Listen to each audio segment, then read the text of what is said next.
Wabarakatuh. Hadirin jamaah salat tarawih rahimakumullah. Sebelumnya kami mengucapkan terima kasih kepada para jamaah yang beribadah salat tarawih di Masjid Nasional Al-Akbar Surabaya. Sebelum ibadah salat tarawih perlu kami sampaikan informasi sebagai berikut. Yang pertama, mohon para jamaah mengisi saf terdepan serta semua handphone dan alat komunikasi lainnya dinonaktifkan.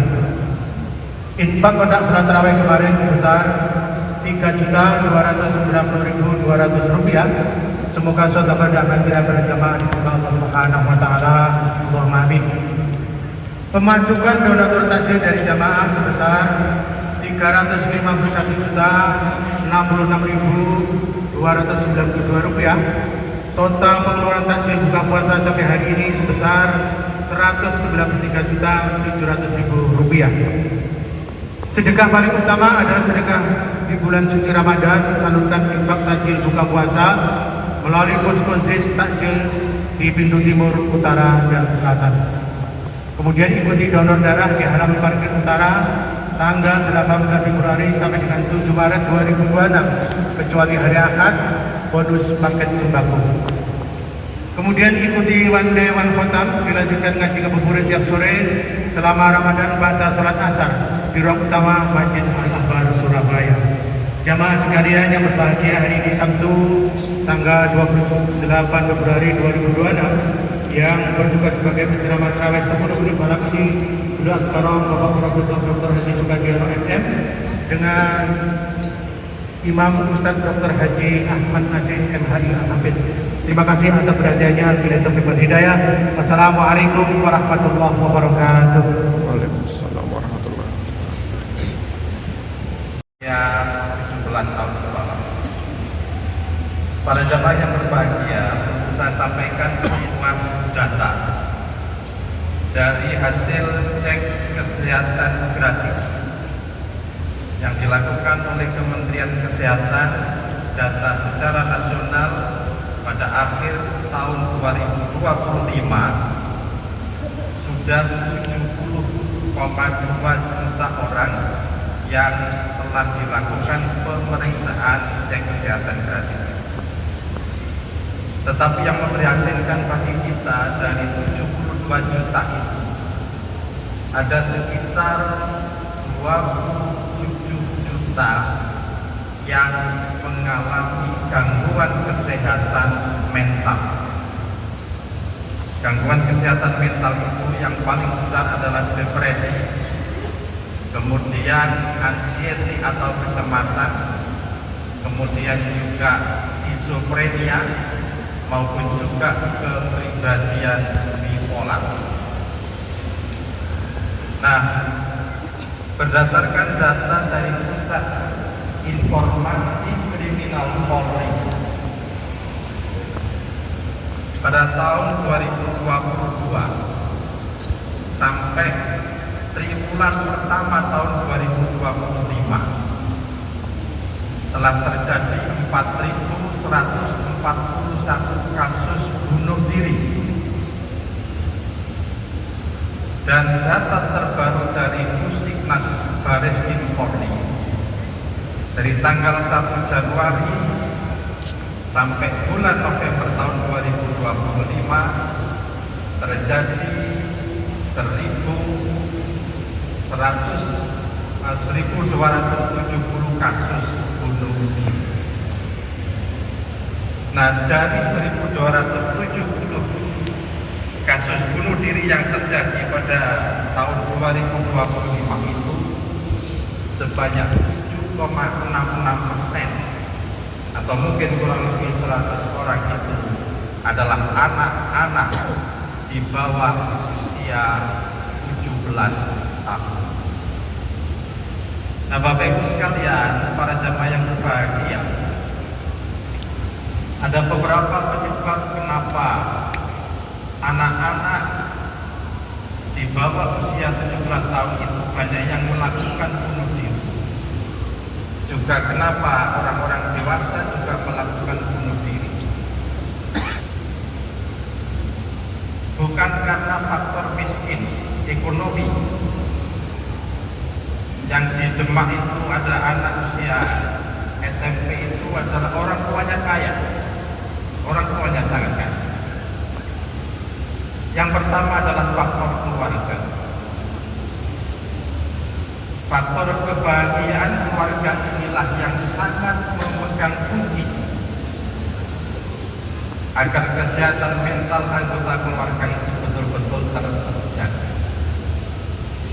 Terutama para suami yang sudah diingatkan oleh Allah di dalam surat Al-Tahrim. Ya ayyuhalladzina amanu qu anfusakum wa ahlikum nar. Wahai orang-orang yang beriman, wahai suami-suami yang beriman, jagalah dirimu dan keluargamu dari siksa api neraka. Maka seorang suami punya kewajiban untuk menjaga, untuk membahagiakan istri dan anak-anaknya. Bangunlah komunikasi yang baik di antara anggota keluarga. Bangunlah interaksi yang baik antara suami dan istri, antara suami istri dan anak-anaknya. Insya Allah kalau keluarga bahagia, maka kasus gangguan kesehatan mental maupun gangguan bunuh diri pada anak-anak itu bisa kita minimalisir. Yang pertama adalah keluarga. Maka mari kita selalu berdoa dengan doa yang luar biasa di dalam surat Al-Furqan. Rabbana hab lana min azwajina wa dhurriyyatina qurrata a'yun waj'alna lil muttaqina imama. Wahai Tuhan kami, jadikanlah pasangan-pasangan kami, suami kami, istri-istri kami, dan juga anak keturunan kami qurrata a'yun, cahaya mata, dan jadikanlah kami imam pemimpin orang-orang yang beriman. Maka ini keluarga adalah penting. Yang kedua adalah faktor pergaulan. Maka benar kata para pendahulu kita, salah satu tombok ati adalah wong kang soleh kumulon. Artinya bagaimana kita bisa mengawasi anak-anak kita, bagaimana teman-teman pergaulannya, jangan sampai kasus bullying terjadi kepada anak kita. Maka kita perlu mengawasi, terutama sekarang kita harus laki-laki dan perempuan saja, sesama laki-laki juga berbahaya. Kasus LGBT itu juga banyak terjadi karena teman kita, anak kita sering mengajak teman laki-lakinya mungkin tidur di kamar, atau mungkin anak wanita kita ngajak teman wanitanya tidur di kamar. Maka tanya dulu siapa mereka. Maka ini menjadi penting. Bagaimana kita mengawasi anak-anak kita, terutama terkait dengan teman pergaulan. Kemudian yang ketiga tentu, agar kita tidak terganggu dengan kesehatan mental kita, maka dekatkanlah diri kita kepada Allah, bahagiakan hati kita. Sholat tarawih adalah salah satu cara Allah untuk melatih kita agar kebiasaan sholat tarawih, sholat malam di bulan suci Ramadan ini bisa kita lanjutkan di luar bulan suci Ramadan. Allah mengatakan, wa minal laili fatahajjat bihi nafilatan lak asa ayyab'asaka rabbuka maqaman mahmuda. Dan di sebagian malam bertahajudlah kamu sebagai ibadah tambahan bagi kamu. Mudah-mudahan Allah mengangkat kamu ke tempat yang terpuji. Mudah-mudahan Allah membahagiakan keluarga kamu. Kira-kira seperti itu.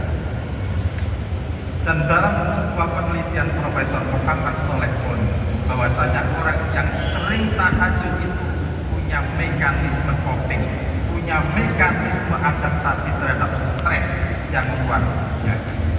Dan mereka orang-orang yang rutin, orang-orang yang istiqomah sholat malam, insya Allah akan diberikan oleh Allah ketahanan, daya tahan atau kekuatan daya bandingannya itu luar biasa. Mereka akan kuat menghadapi stres pun seberat apapun dengan kedekatan dirinya kepada Allah dengan cara melakukan sholat malam, melakukan sholat tahajud secara istiqomah. Mudah-mudahan pesan ini bisa menjadi renungan bagi kita agar kita bisa selalu melaksanakan sholat malam, sholat tarawih, sholat tahajud secara istiqomah. Kurang lebihnya mohon maaf. Bila itu taufik wal hidayah. Assalamualaikum warahmatullahi wabarakatuh. Waalaikumsalam warahmatullahi wabarakatuh. الصلاة جامعة صلوا سنة التراويح رعبا جميعا رحمكم